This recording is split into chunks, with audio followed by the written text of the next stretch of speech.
Magandang araw sa inyong lahat. Good morning po. Ngayon ay September 13, 2023 at sa oras na 11:30 ng umaga.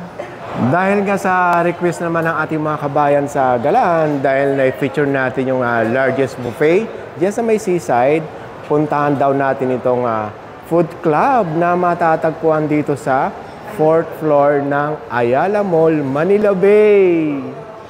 Ang open nito ay 11 to 2:30. Yung lunch ito. Tapos 5 yata. Ayan pa lang, makikita.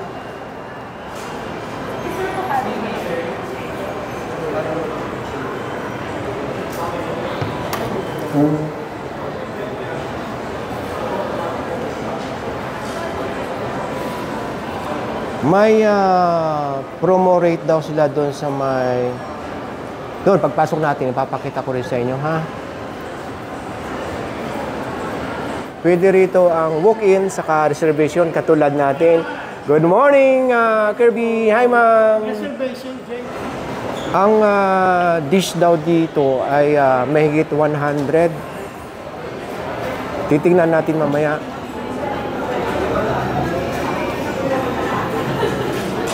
Hello, good morning.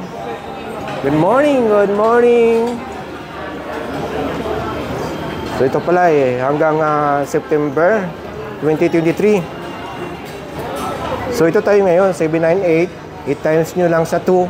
Yun na ang babayaran natin mamaya.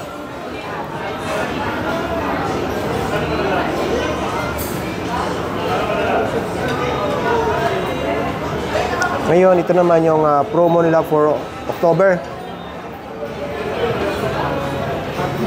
Or promo ba ito or presyo? Promo. Naka-promo sila. 888, magiging 758 na lang. Okay, sige. Ngayon, dito tayo magsisimula. Hi, hello! Kasama sa Galaan! Oh!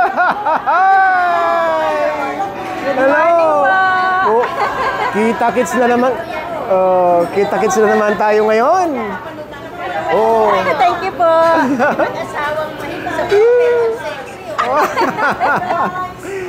Sige, kita-kits tayo mamaya, ha? Ipapakita ko muna yung mga food. Bye, bye. Hindi ang kinakain nyo.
O yan, mga kasama din sa galaan, no? Hello!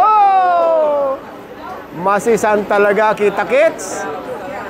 Maraming salamat po sa inyo, ha? Ngayon pa lang kami magsisimulang kumain. Okay, salamat. Bye-bye. Itong sumusubo na si ma'am, kasama din natin sa galaan, no? Ay, ito pala birthday ni Ma'am Gina. Oh, happy birthday! Okay, sige. Hello.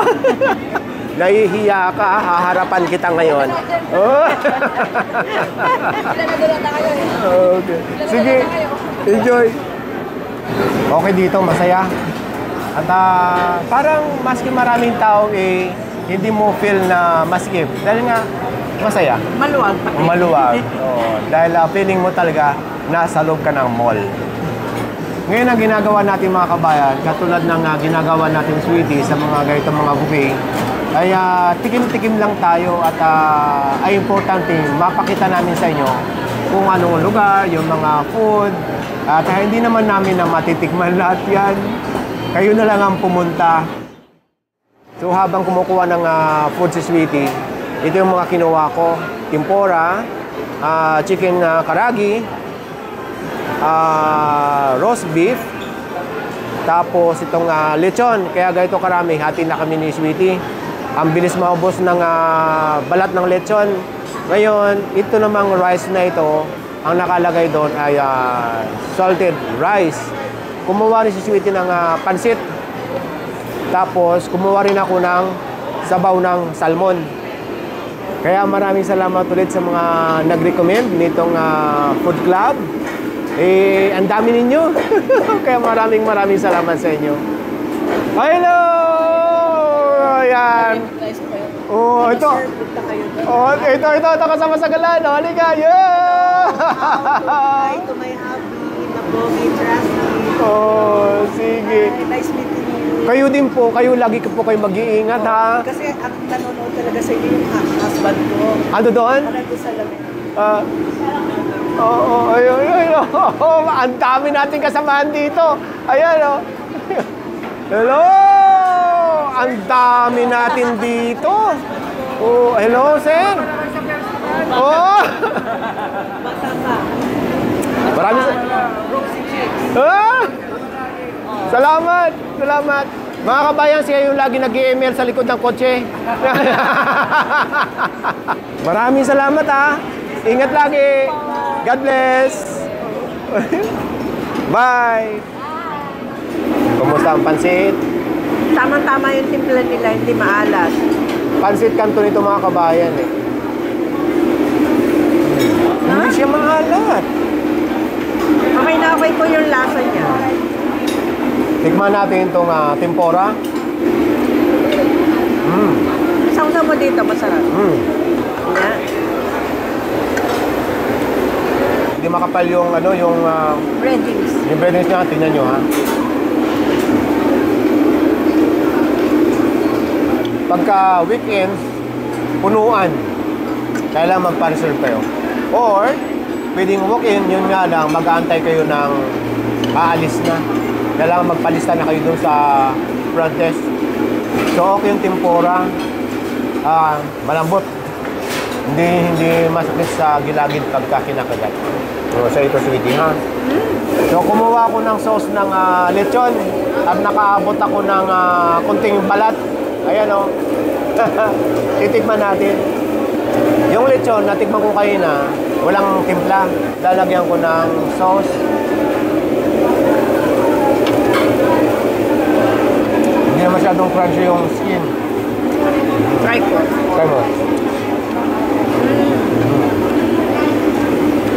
Medyo crunchy siya, pero hindi na makunat-kunat na. Alanganin. Alanganin. Titikman natin yung kanilang pork steak. Okay siya. Yun nga lang, hindi na maayos yung ngipin, hindi pwede. Medyo hindi pa siya kalambutan. Pero sa akin, yung lambot ng pork steak, okay na. Tikman mo itong pork steak. Ako nga, medyo Tikman mo na. Okay yung pork steak nila, ha? Ha? Okay yung lasa. Masarap nga, yun nga lang. Hindi pa masyadong tender. Pero okay na, ha? Okay na, para sa akin. Tikman natin itong yung kanilang salted fried rice. Masarap yung fried rice na may halong sauce ng pork steak. Ang sarap. Sa totoo lang, observation ko, hindi dadami ng ganito karami ng tao kung hindi okay yung food nila. Ako po, ilang pala natitikman ko, pero lahat po pasado sa akin, lahat ng lasa. Kukuha ulit ako ng sauce ng pork steak. Yung sarap sa fried rice. Talagang masarap. Ito, marami na akong kinuha dahil nasarapan ako. Maski ito na lang ang ulam ko. Talagang dami pa doon, no? Nakakasawa tignan. Pero talagang mukhang masasarap. Titigman ko yung kailangan chicken karage. Oo, talagang favorite talaga, ha? Fried chicken ang lasa. Yung texture. Malayo doon sa tinitikman natin chicken karage sa mga ramen house. Pero okay yung texture ng chicken karage nila. Crunchy na malambot kagatin. Titikman natin yung sabaw ng salmon. Lumamig na. Pero masarap yung kanyang pagkasinigang. Hindi masyadong kaasiman. Pwede, kumusta ko na? Yung pizza mo. Nagde-dessert na ako. Nag-dessert ka na? Nabusog sa dami ng food. Itong full salad nila, talagang okay na okay ang pagkakagawa. Hindi siya tinipid. Tikman natin itong kanilang roast beef na mayroong daw sauce na A1. So okay naman. Yung A1 na sauce nila, maasim-asim. Parang lang nakikita ng buffet na ganito karaming tao.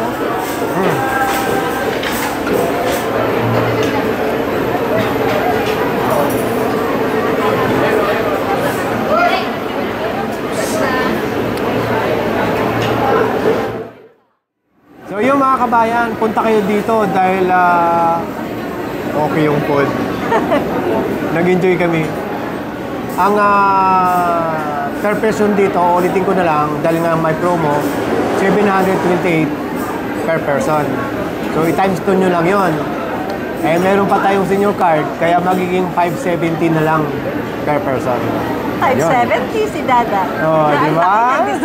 Nakakatuwa, no? Oh.